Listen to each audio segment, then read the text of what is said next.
When the Sabbath was over, Mary Magdalene, Mary the mother of James, and Salome bought spices so that they might go anoint Jesus' body. Very early on the first day of the week, just after sunrise, they were on their way to the tomb, and they asked each other, "Who will roll the stone away from the entrance of the tomb?" We learn from Matthew's Gospel that they weren't concerned about moving the stone because it was too heavy for them, but because it had Pilate's seal on it. But when they looked up, they saw that the stone, which was very large, had been rolled away. As they entered the tomb, they saw a young man dressed in a white robe sitting on the right side, and they were afraid. The young man in white said, "Don't be afraid. You are looking for Jesus, the Nazarene, who was crucified. He has risen. He's not here. Look, you can see where they laid him. But go, tell his disciples, especially Peter, that he is going ahead of you into Galilee, and you will see him there just like he told you." Shaking from fear and confused, the women went out and fled from the tomb. They said nothing to anyone because they were afraid. Mark's Gospel originally ended with them being afraid and not telling anyone anything. This was perhaps his way of saying that the story of Jesus wasn't over yet, and it was up to the reader to decide whether or not they would put their faith in the resurrection.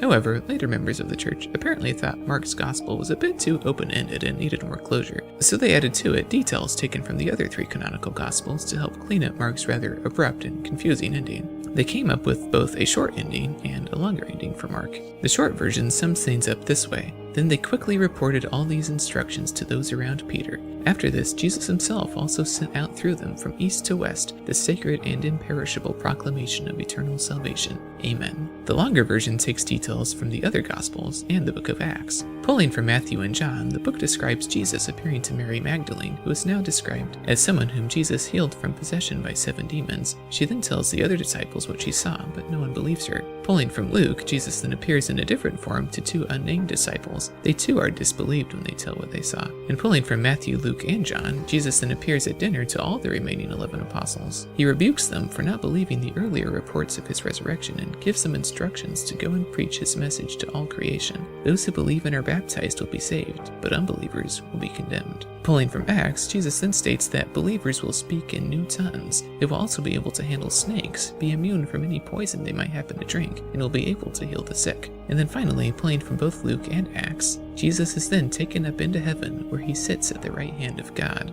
The right hand is seen as the position of power. After the ascension, his 11 disciples then went out and preached everywhere, and several signs from God accompanied their preaching.